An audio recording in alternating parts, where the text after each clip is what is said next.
Hello everyone, myself Avinash Madeshia, currently pursuing MBBS from PGI Azamgarh. तो जैसा कि हमारी सीरीज स्टार्ट हुई थी नीट अवतार सीरीज, आज उसकी पहली क्लास है। ठीक है, तो ये हमारी स्लॉट 1 वाली क्लास है। ठीक है, स्लॉट 1 में हम लोग क्या करेंगे, 20 से 25 मिनट में उस चैप्टर के सारे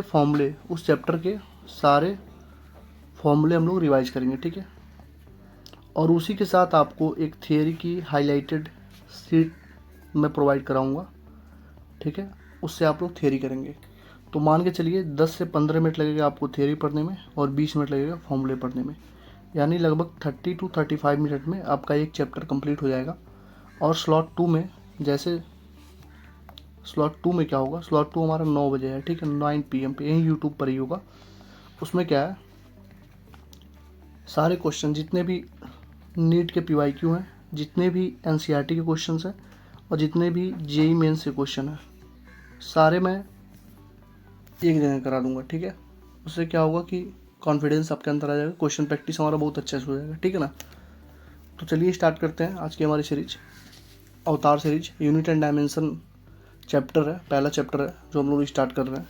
ठीक, चलिए देखते हैं इसमें क्या करते हैं। तो जो सबसे पहला फॉर्मूला आता है, एक चीज़ और आपको बता दूं मैं कि इसमें से 3 क्वेश्चन जो है फिक्स है। हर साल 3 क्वेश्चन आते हैं। 3 क्वेश्चन का मतलब हो गया 12 मार्क्स। तो हाई वेटेज वाले चैप्टर्स पहले कराऊंगा ताकि इजीली 100+ तो कोई भी स्कोर कर जाए 10-15 चैप्टर पढ़ के। ठीक है, बाकी सारे कराऊंगा लेकिन हाई वेटेज वाले हमारे प्रियोरिटी ऑर्डर रहेंगे। ठीक है, इसके बाद मॉडर्न फिजिक्स स्टार्ट कराऊंगा। तो चलिए स्टार्ट करते हैं। सबसे पहला फॉर्मूला देखते हैं,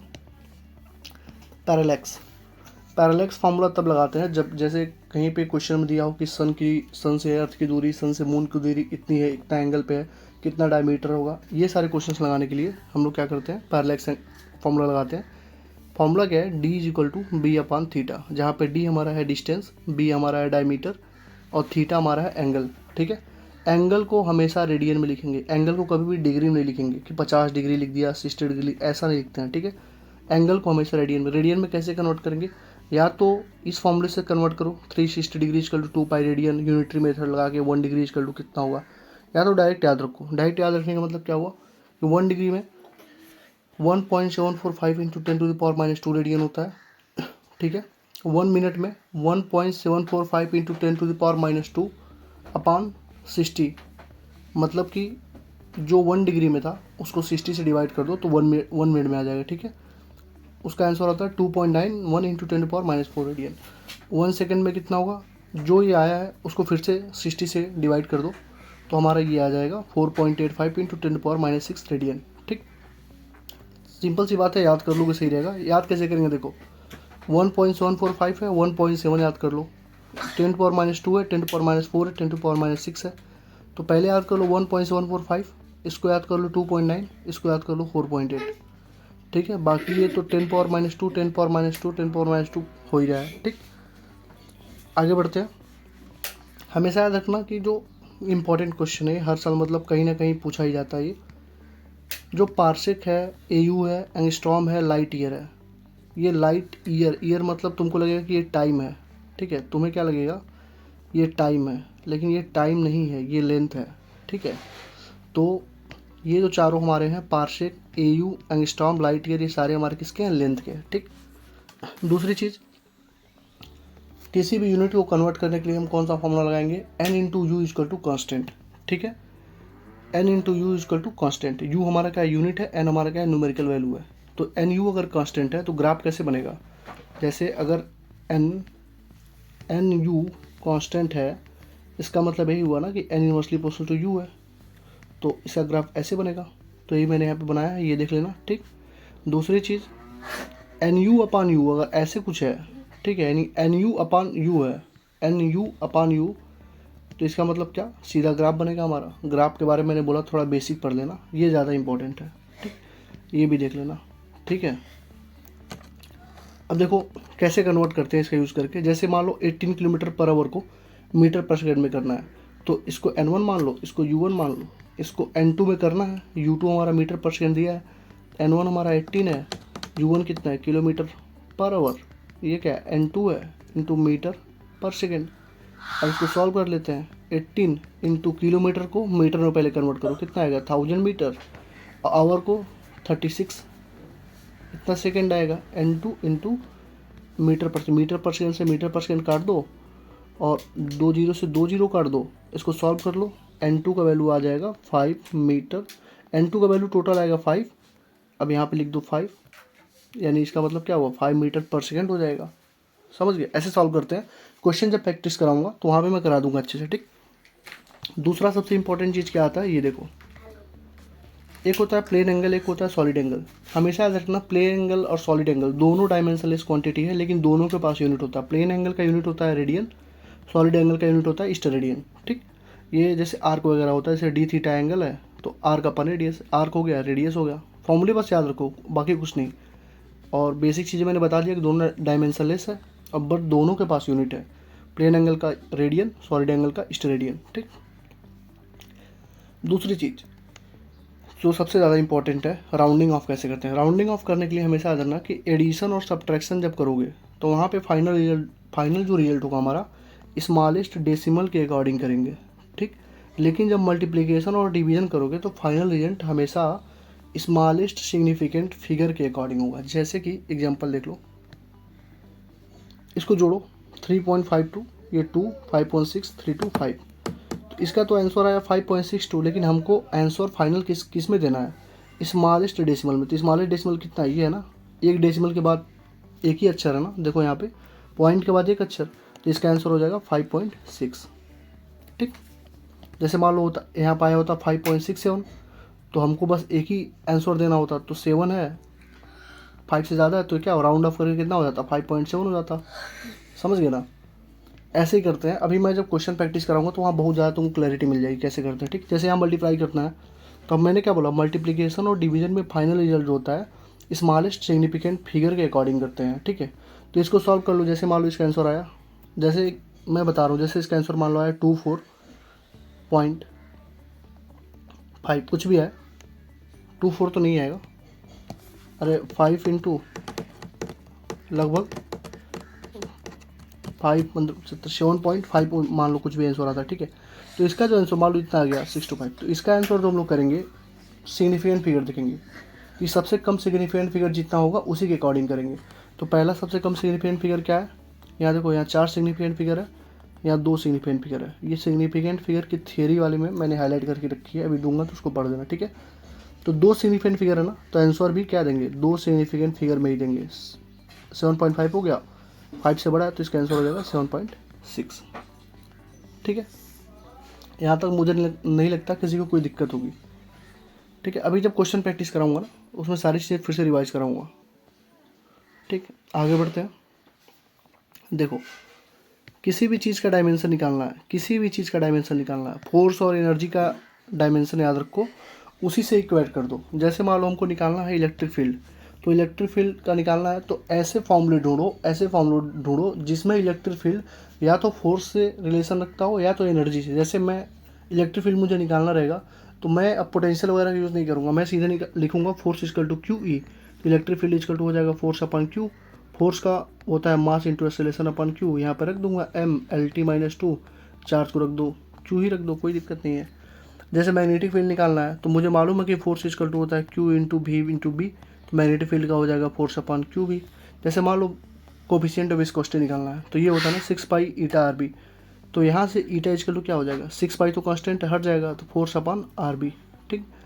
अब ये जो ईटा है या कोफिशिएंट ऑफ विस्कोसिटी है, तो ये जो है हमेशा मतलब फिक्स होता है ना, चाहे क्वेश्चन में कुछ भी लिखा हो, चाहे क्वेश्चन में कितना बड़े बड़े इक्वेशन लिखे हो, कितने भी बड़े बड़े इक्वेशन लिखे हो, लॉन्ग इक्वेशन कितने भी लिखे हो, कुछ भी पूछा हो, अगर ईटा का पूछा होगा तो तुम डायरेक्ट यहीं पे आना, जो यहाँ से आंसर आएगा वही उसका भी आंसर होगा। वो बस घुमाने के लिए बहुत बड़े बड़े क्वेश्चन दिए होते हैं सॉल्व करने के लिए, लेकिन जो कांस्टेंट है वो तो कांस्टेंट रहेगा ही रहेगा। समझ गया ना? अभी मैं जब वहाँ कराऊंगा ना क्वेश्चन तो तुम्हें दिखाऊंगा कि देखो कितने बड़े क्वेश्चन दिए हुए हैं, लेकिन तुमको मालूम है कि कोफिशिएंट ऑफ विस्कोसिटी का निकालना है, हमको फोर्स या एनर्जी के फॉर्मूले में रिलेशन चाहिए। फोर्स में हमको मालूम है force equal to 6 pi eta R B, और वहाँ से हमने जो निकाला था वही इसका आंसर होगा, ठीक। आगे बढ़ते हैं। कुछ बेसिक चीज़ें याद रखो, एल बाई आर RC और रूट में LC का वैल्यू जो होता है वो टाइम के बराबर होता है। इसको सॉल्व करोगे तो टाइम का डायमेंशन आएगा, ठीक। Pressure, young modulus, bulk modulus, shear modulus, energy density, modulus of rigidity, इन सब का जो डायमेंशन होता है वो सेम होता है, ml-1 T-2 होता है, ठीक है। याद नहीं करना है, निकाल ले। जैसे मान लो प्रेशर का निकाल लो, बाकी सब तो अपने आप हो जाए। प्रेशर इक्वल टू क्या होता है, force upon area. Force equal to क्या होगा, ml-T-2, इसका होगा L², ऊपर जाएगा तो क्या हो जाए ml-1 T-2, ठीक है। तो याद नहीं करना होता हमको, ऐसे ही हो जाएगा, ठीक। परेशान मत होना उसके लिए। जैसे मैंने मान लो लिख दिया मैंने कि फॉर्मूले तुमको नहीं मालूम है, फोर्स इक्वल टू 6/8 RB, तो घबराना नहीं है, फॉर्मूले तुम्हें याद हो जाएंगे। जैसे जैसे तुम चैप्टर में आगे बढ़ोगे फॉर्मूले मैं लिखवाता जाऊँगा, फॉर्मूले याद होते जाएंगे, तुम्हें कोई दिक्कत नहीं होगी, ठीक है। तो बाकी आते एनर्जी डेंसिटी देख लो। एनर्जी डेंसिटी का फॉर्मूला क्या होता है, B²/2μ0, half epsilon T² nRT/V, half into stress into strain. इतने सारे फॉर्मूले तुम्हें अभी याद करने की जरूरत नहीं है, तुम बस कॉन्सेप्ट को सीखो। फॉर्मूले जैसे जैसे चैप्टर्स में आगे बढ़ते जाओगे फॉर्मूले अपने आप याद हो जाएंगे, ठीक। एक चीज़ हमेशा याद रखना, अगर कोई भी दो term, if two terms are added और subtracted in equation then they must have the same dimension. अगर कोई दो टर्म ऐड है, सब्ट्रैक्टेड है, तो उनका डायमेंशन पक्का है, सेम होगा। जैसे देख लो यहाँ पे B=AT प्लस B/T+C। देखो यहाँ पे T और C को जोड़ा है ना, इसका मतलब हुआ कि जो C का डायमेंशन होगा वो टाइम के बराबर होगा, ठीक। B= क्या लिखा है, AT लिखा है, तो यहाँ पे A का डायमेंशन क्या होगा, B/T हो जाएगा। ये देखो AT और B/ ये पूरा टर्म जुड़ा हुआ ना, यानी कि AT का जो डायमेंशन होगा वो B/T+C के डायमेंशन के बराबर होगा। और हमको मालूम है कि T+C तो हमारा T ही है, सॉल्व कर सकते हो।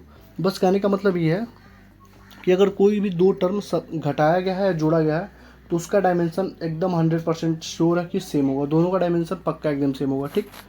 दूसरा यहाँ देख लो, कुछ इंपॉर्टेंट होते हैं। एंगुलर डिस्प्लेसमेंट, थीटा हमारा एंगल होता है, डायमेंशनलेस होता है, ठीक है। थीटा हो गया एंगल, डायमेंशनलेस हो गया। एंगुलर वेलोसिटी हो गया हमारे पास क्या, ω=θ/T T-1। और एंगुलर एक्सीलरेशन क्या होगा, α=ω/T T-2 हो जाएगा। तो ये सारी चीज़ें हमारी होती हैं। तो इसके लिए हम लोग क्या करेंगे, देखो याद करने की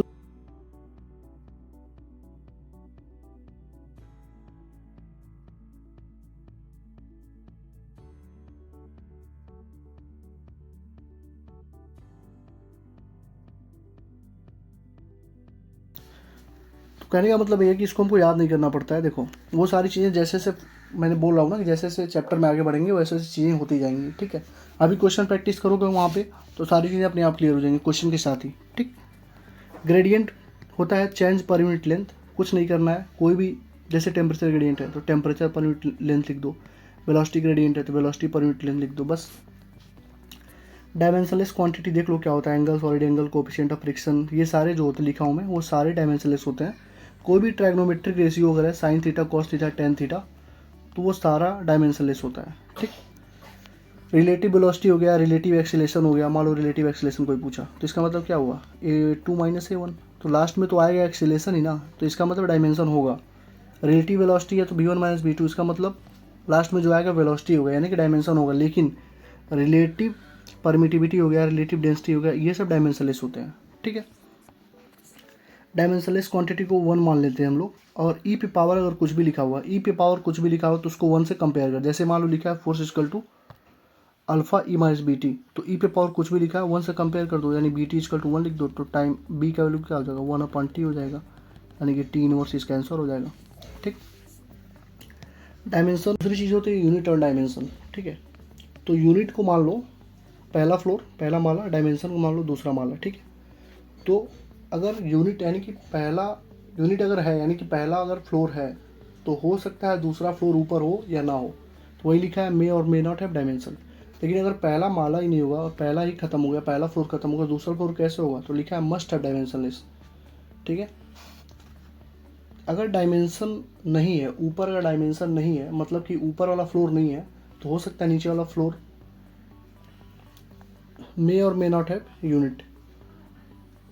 अगर ऊपर नहीं है तो नीचे हो सकता है कि मे और मे नॉट हैव यूनिट, मतलब अगर डायमेंशन नहीं है तो हो सकता है और नहीं भी हो सकता है कि उसका यूनिट हो। जैसे कि एंगल एंगल इज डायमेंशनलेस, लेकिन उसका यूनिट होता है, मैंने पहले ही बताया, plane angle, solid angle, radian is radian, ठीक है। सॉरी, लेकिन अगर डायमेंशन है मतलब सेकंड फ्लोर है, तो पक्का है कि यूनिट उसका होगा।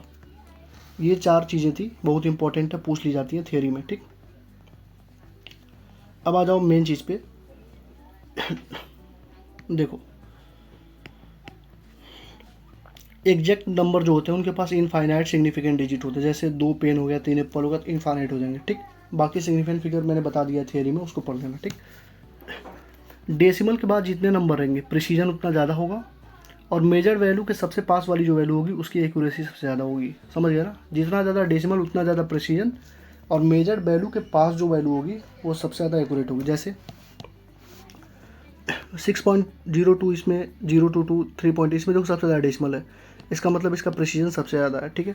अगर कैलकुलेटेड वैल्यू 6.2 है तो एक्यूरेसी किसका ज़्यादा होगा, जो सबसे नज़दीक होगा। जैसे देखो 6.3 एकदम पास में, 0.1 का डिफरेंस है, ये ज़्यादा डिफरेंस है, ये ज़्यादा डिफरेंस है, ये थोड़ा ज़्यादा डिफरेंस है, तो सबसे कम डिफरेंस 6.3 में है, सबसे पास वाली वैल्यू 6.3 हुई, तो इसका आंसर हो जाएगा एक्यूरेसी में सबसे एक्यूरेट ये है, ठीक।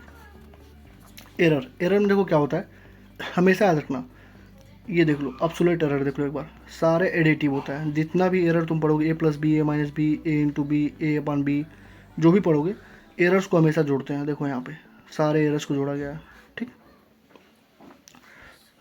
अभी बता दूंगा कैसे करते हैं। रिलेटिव एरर कैसे निकालते हैं और परसेंटेज एरर कैसे निकालते हैं। रिलेटिव एरर कैसे निकालते हैं, परसेंटेज एरर कैसे निकालते हैं, ये मैं आपको क्वेश्चन में सिखा दूंगा, ठीक है। बहुत आसान सी चीज़ है, बस ये जो कॉन्सेप्ट था ये जानना था हमको, ठीक है ना। आगे बढ़ते हैं। एरर में मेन चीज़ यही था कि एब्सोल्यूट एरर कैसे निकालते हैं, सारा पॉजिटिव होता है, एडिटिव होता है, बस यही जानना था, बाकी मैं बता रहा हूँ, ठीक। देखो, जो सिस्टमिक एरर होता है वो फिक्स होता है, उसको बदला नहीं जा सकता। रैंडम एरर क्या होता है, नॉट फिक्स होता है, जितना ज़्यादा ऑब्जर्वेशन बढ़ाएंगे रैंडम एरर उतना घटेगा, ठीक है। और जनरल रूल जो होता है एरर निकालने का, कुछ भी लिखा हो, पावर कितना भी हो, जो कांस्टेंट होता है उसको रिमूव कर दो, पावर को आगे मल्टीप्लाई कर दो, ठीक है। जैसे यहाँ पे देखो, इसको सॉल्व कर देता हूँ मैं। ए क्यूब है ना, तो पावर को आगे करो 3 into delta A upon A, plus 2 को आगे करो 2 into delta B upon B, C है ना, तो कुछ नहीं है आगे, कुछ नहीं है ना, तो बस लिख दो plus delta C by C plus delta D by D. 3 into delta A by A में कितना एरर है, 1%, तो 1 plus 2 into B by B में कितना परसेंट है, 2%। सी में 3 लिखो, ठीक है, इसमें लिखो 4, डी में 3 प्लस 4 प्लस 3 प्लस 4, 14% का आ गया एरर, ठीक है। तो कुछ करना नहीं होता है, बस सीधे जोड़ते जाओ, जो भी तुमको एरर वाले टर्म आ रहे हैं सारे जोड़ते जाओ। एरर्स आर ऑलवेज एडिटिव, यही लिखा हूँ, ठीक है ना। बाकी कैसे अप्लाई करना है अभी मैं बता दूंगा तुमको क्वेश्चन प्रैक्टिस में, ठीक है। तो एडिशन सब्ट्रैक्शन में पहले एब्सोल्यूट एरर निकालेंगे, फिर रिलेटिव एरर निकालेंगे। पावर मल्टीप्लिकेशन और डिवीजन में पहले relative error then absolute error, ठीक है। एब्सोल्यूट एरर क्या होता है, रिलेटिव एरर क्या होता है, ये देख लो यहाँ पे। देखो, एब्सोल्यूट एरर जो होता है हमारा, वो क्या होता है, जो इनिशियल, जैसे मान लो इनिशियल था 5.6, तो उसमें से जितने मान लो 4 वैल्यू थी, 4 थी, 3 थी, 2 थी, 6 थी, 7 थी, इनका जो मीन आएगा उसको घटा देंगे यहाँ पे, वो हमारा होता है एब्सोल्यूट वैल्यू, ठीक। रिलेटिव एरर क्या होता है, एब्सोल्यूट एरर तो हो गया। रिलेटिव एरर क्या होता है, जितना आया था delta A mean upon A mean कर देंगे, यानी कि जो यहाँ पे डेल्टा ए आ रहा, जैसे मान लो पहले का डेल्टा ए आया 5, दूसरे का डेल्टा आया 5.2, तीसरे का डेल्टा आया 5.3, उन सबका मीन अपान इनिशियल जो था उसका मीन, ये करेंगे तो ये आ जाएगा रिलेटिव एरर। परसेंटेज एरर निकालना 100 से मल्टीप्लाई कर देंगे। हो सकता है तुम्हें ये समझ में ना आ रहा हो कि कैसे निकालते हैं, घबराना नहीं, एनसीईआरटी का डिट्टो क्वेश्चन उठाया हूँ जहाँ पे ये तीनों चीज़ तुम्हारा क्लियर हो जाएगा। बस फॉर्मूले याद कर लेना कि क्या था। अगर मैं तुमसे पूछूं कि रिलेटिव एरर क्या होता है तो उसके फॉर्मूले कम से कम मुझे बता देना, ठीक है। आगे आओ, मैंने पहले बोला सिस्टमिक एरर क्या होता है, फिक्स होता है, नंबर ऑफ ऑब्जर्वेशन बढ़ाते जाओ, कोई मतलब नहीं है, वो ना घटेगा ना बढ़ेगा, ठीक। रैंडम एरर में जितना ज़्यादा ऑब्जर्वेशन बढ़ाओगे, ऑब्जर्वेशन जितना ज़्यादा देखो बढ़ाओगे, उतना रैंडम एरर कम होता जाएगा, ठीक। एरर का ये तुम्हारा एक मैं दिखा देता हूँ कैसे लगाते हैं एरर में।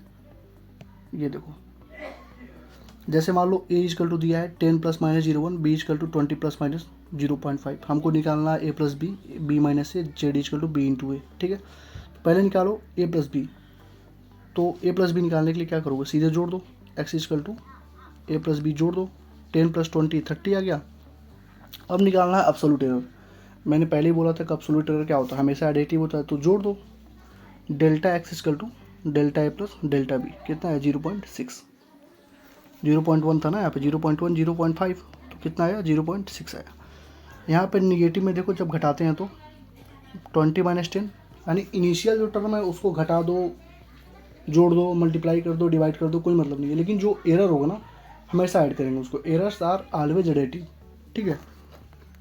तो देखो y equal to delta B plus delta A कर दिया मैंने यहाँ पर भी, ठीक है। तो मैंने पहले ही बोला था कि एडिशन सब्ट्रैक्शन में पहले एब्सोल्यूट निकालते हैं फिर रिलेटिव। देखो हमने क्या लिखा था, पहले एब्सोल्यूट हमने निकाल दिया ना, एब्सोल्यूट मतलब क्या होता है, सीधे जोड़ दो, यही तो होता है ना एब्सोल्यूट मतलब, देखो यहाँ पे सीधे जोड़ो ना एरर को, ठीक है। फॉर्मूला क्या होता है, देखो ए प्लस बी है, जोड़ दो, पहले इनिशियल टर्म को जोड़ते घटाते हैं, मल्टीप्लाई करते हैं, और लेकिन एरर को हमेशा जोड़ते हैं। देखो इनिशियल टर्म क्या था, ए प्लस बी था, पहले जोड़ दिया, तो इसका आंसर कितना आ गया, 30 + -0.6 आ गया। इसका आंसर कितना आ गया, 10 + -0.6 आ गया, ठीक। लेकिन मैंने यहाँ पे क्या बोला, पावर मल्टीप्लिकेशन और डिवीजन में पहले रिलेटिव निकालते हैं फिर एब्सोल्यूट निकालते हैं, तो वही सेम चीज़ है, पहले रिलेटिव हमने निकाल दिया। रिलेटिव निकालने के लिए इसका फॉर्मूला देख लो, देखो यहाँ पे मल्टीप्लिकेशन का रिलेटिव एरर का फॉर्मूला क्या होता है, delta A upon A plus delta B upon B, division का delta A upon A plus delta B upon B, ठीक। एक चीज़ और देख लेना, वो फॉर्मूले में मतलब क्वेश्चन प्रैक्टिस में तुम समझ जाओगे। जैसे मान लो यहाँ पे लिखा हुआ है रूट में, जैसे मान लो लिखा है रूट में ए, तो रूट में ए का मतलब होता है 1/2 हो जाएगा ना, ठीक है। रूट में 1/2, जैसे मान लो रूट में लिखा है सी, तो इसका मतलब होगा 1/2 डेल्टा सी बाई सी, ठीक। आगे आते हैं, तो आई होप यहाँ तक तुम्हें समझ में आ गया, कोई दिक्कत नहीं होगी यहाँ तक, ठीक है।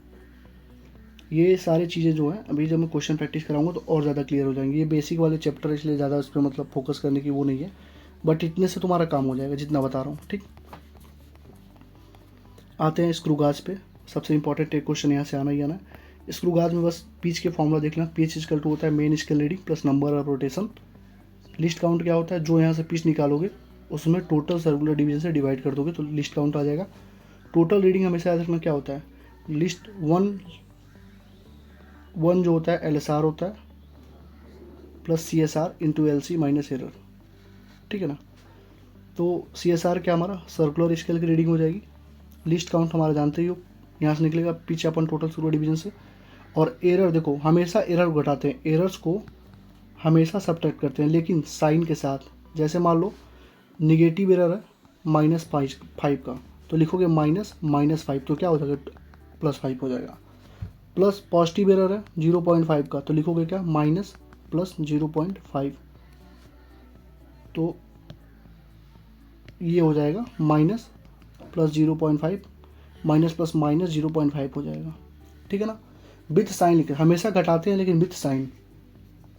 तो ये हमारा हो गया स्क्रू गाज, ठीक। आ जाते हैं वर्नियर कैलिपर पे। वर्नियर कैलिपर में क्या होगा, लिस्ट काउंट इजकल टू क्या होता है 1 main scale division -1 vernier scale division, ठीक। और हमेशा याद रखना क्वेश्चन में भी दिया होता है कि n वर्नियर स्केल डिवीजन जो होता है कोइंसाइड करता है n-1 vernier scale, n-1 main scale division से। तो मान लो हमको निकालना है 1 BSD, तो 1 BSD क्या हो जाएगा n-1 MSD अपॉन n, यही तो यूनिटरी मेथड निकालो ना। अगर n का n-1 है MSD है, तो 1 का क्या होगा n-1 अपॉन n MSD होगा, यही होता है। तो फॉर्मूले बस याद रखो, चीज़ें अपने आप होंगी, ठीक है। सॉल्व करने के बाद लिस्ट काउंट का जो वैल्यू होता है 1 MSD अपॉन n होता है, ठीक। टोटल रीडिंग इसमें भी वही है, main scale reading plus coinciding VSR into list count minus error, same है, देखो यहाँ पे दोनों सेम है। LSR CSR into LC minus error, यहाँ पे भी सेम है, MSR हो गया यहाँ पे, BSR है इंटू LC माइनस एरर, याद कर लो बस, वही सेम है, विथ साइन लगाना है, ठीक। लिस्ट काउंट का जो वर्नियर कैलिपर का जो लिस्ट काउंट होता है, सबसे कम जो नाप सकता है वो 0.1 मिलीमीटर नापता है। स्क्रू गाज जो होता है 0.01 मिलीमीटर नापता है। स्फेरोमीटर जो होता है वो हमारा 0.01 मिलीमीटर नापता है, ठीक है। मेन वही है, याद करने वाली चीज़ें। अगर कहीं क्वेश्चन में लिखा हो कि मेन स्केल n डिवीजन पर सेंटीमीटर है, तो उसको तुरंत 1/n मान लेना, यानी कि वहाँ पे जो मेन स्केल डिवीजन होगा, 1 मेन स्केल डिवीजन 1/n के बराबर होगा। वही लिखा हुआ है यहाँ पे, तुमको PYQ में ये चीज़ें मिल जाएंगी, ठीक। पॉजिटिव जीरो एरर कैसे होगा, देखना कि जो जीरो होगा ना वर्नियर स्केल का, वो राइट होगा मेन स्केल के, राइट होगा किसके, मेन स्केल के। देखो ये मेन स्केल हमारा होता है, ये वर्नियर स्केल होता है। तो अगर वर्नियर स्केल का जीरो, ठीक है, राइट में, अपने हाथ से देखो, ये यहाँ पे अगर तुम्हारा है तो राइट में गया ना, राइट शिफ्टिंग हुआ, तो इसका मतलब जीरो राइट में है तो यानी पॉजिटिव एरर है, जीरो अगर लेफ्ट में है तो ये निगेटिव एरर है, ठीक है। और ये देख लो, फिगर बताता हूँ मैं, ये जो लंबी वाली होती है ना प्लेट स्केल, वो होती है मेन स्केल, और ये जो होता है ना, ये होता है हमारा वर्नियर स्केल, ठीक है। तो फॉर्मूले वगैरह हमने सारे इसमें कंप्लीट कर लिए। अब हम लोग करेंगे क्वेश्चन प्रैक्टिस। एक चीज़ याद रखना हमेशा कि जो भी था इसमें, जो भी मतलब चीज़ें छूट गई हैं, जो भी चीज़ें इसमें मतलब रह गई हैं, सारे थियोरी में कवर अप हैं। थियोरी की अभी हाईलाइटेड PDF में टेलीग्राम पे डाल रहा हूँ, ठीक है। जो लोग भी नए हो, टेलीग्राम ग्रुप को डिस्क्रिप्शन से ज्वाइन कर लेना। 25 मिनट में मैंने बोला था, लगभग 25 मिनट ही होगा, इंट्रो वगैरह हटा दिया जाए तो, ठीक है। तो इतनी सारी चीज़ें थी इसमें, करो अच्छे से। और जो रही बात एरर्स की, एरर्स में तुम्हें लग रहा होगा कि समझ नहीं आया मैंने क्या बोला, कि बस फॉर्मूले याद करो। एब्सोल्यूट एरर कैसे निकालते हैं, रिलेटिव एरर कैसे निकालते हैं, बस फॉर्मूले याद रखो। बाकी अभी जब क्वेश्चन प्रैक्टिस 100 से ज़्यादा जब क्वेश्चन प्रैक्टिस करोगे ना, तो चीज़ें एक एक चीज़ सेट हो जाएगी दिमाग में, ठीक है। तुम्हें ये लग रहा होगा कि कैसे याद करें कि फोर्स का फॉर्मूला क्या होगा, रेजिस्टेंस का फॉर्मूला क्या होगा, इंडक्टेंस का फॉर्मूला क्या होगा, कुछ याद नहीं करना, अभी कुछ नहीं करना। जैसे जैसे चैप्टर्स में आगे बढ़ते जाओगे, जैसे जैसे चैप्टर्स में प्रोसीड करोगे, अपने आप वो फॉर्मूले याद होते जाएंगे, ठीक है। ये मेरी पूरी सीरीज ही फॉर्मूले पर ही टिकी हुई है। जितना ज़्यादा फॉर्मूला याद करोगे उतना ज़्यादा तुम्हें बेनिफिट होगा लास्ट में, ठीक है। तो ये सारे मैंने करा दिए। बाकी तुम्हें कोई भी दिक्कत हो रही है, तुम्हें कुछ भी और पूछना वगैरह है तो कमेंट में लिख दो। अब कमेंट के सबके रिप्लाई करूँगा। शाम को 9 बजे, या मैं सोच रहा हूँ 9 बजे रात हो जाएगी, 8:30 के अराउंड वो अपनी सेकेंड स्लॉट वाली क्वेश्चन प्रैक्टिस वाली अपलोड करूँ, ठीक है। तो 8:30 पे क्वेश्चन प्रैक्टिस के लिए आ जाना। वहाँ पर ऐसा नहीं है कि मैं तुमसे 1-1, 2-2 मिनट दे के तुमको क्वेश्चन प्रैक्टिस कराऊँगा। टाइम तुमको 1 मिनट का ही दूँगा, 1 मिनट से कम का ही टाइम दूंगा। मेरे साथ साथ तुमको सॉल्व करना होगा। जैसे क्वेश्चन आया स्क्रीन पे, तुमने पॉज किया, क्वेश्चन को पॉज करना, फिर सॉल्व करना, और सॉल्व करने के बाद मेरे आंसर से मिला लेना, मैं जैसे सॉल्व कर रहा हूँ वैसे। अगर कोई सही है तो सही है, अगर कोई क्वेश्चन गलत है तो उसको मार्क करके रख लेना कि ये क्वेश्चन तुमसे क्यों गलत हुआ, ठीक है। अब ऐसा नहीं है कि थर्मल कंडक्टिविटी वगैरह, थर्मल कंडक्टिविटी तुम्हें नहीं आता, तुमने उसको मार्क कर लिया, वो तुम्हें आ जाएगी। इसके फॉर्मूला तुम जब थर्मल पढ़ोगे तो वहाँ पे तुमको बता दूंगा मैं, ठीक है। अभी बस बेसिक चीज़ें याद रखो ताकि 3 क्वेश्चन तुम्हारे फिक्स रहें। एक तो एरर से फिक्स हो गया, एक तुम्हारा वर्नियर स्केल और स्क्रू गाज से फिक्स हो गया, और एक क्वेश्चन तुम्हारा वही यूनिट एंड डायमेंशन से जो होगा वो तुम याद कर लोगे जाते जाते, ठीक है। तो ये हमारा चैप्टर हो गया कंप्लीट, ठीक है। ये हमारी सीरीज़ है, ये हमारा 25 मिनट में सब करना है हमको। और मेडिको होलिक हमारे चैनल का नाम है, जानते ही हो। अपने दोस्तों के पास शेयर करो, जितना हो सकता है लाइक करो, कमेंट करो, शेयर करो। शाम वाले सेशन में आना, तुम देखना क्वेश्चन को कैसे सॉल्व करते हैं। इन्हीं सब जो बताया हूँ, इन्हीं का यूज़ करके क्वेश्चन को कैसे इतना जल्दी 30 सेकंड में क्वेश्चन को सॉल्व करेंगे। अगर तुमने प्रैक्टिस कर लिया तुम भी करोगे, ठीक है। तो लाइक करो, कमेंट करो, शेयर करो, अपने दोस्तों के पास भेजो। जितना ज़्यादा लोगों तक भेजो उतना ज़्यादा सपोर्ट होता है। कमेंट वगैरह आते हैं तो अच्छा लगता है, लाइक वगैरह आते हैं तो, ठीक है। बाकी कोई डाउट हो तो टेलीग्राम ग्रुप पर पूछ लेना, ठीक है। मिलते हैं शाम को, ठीक है। Thank you.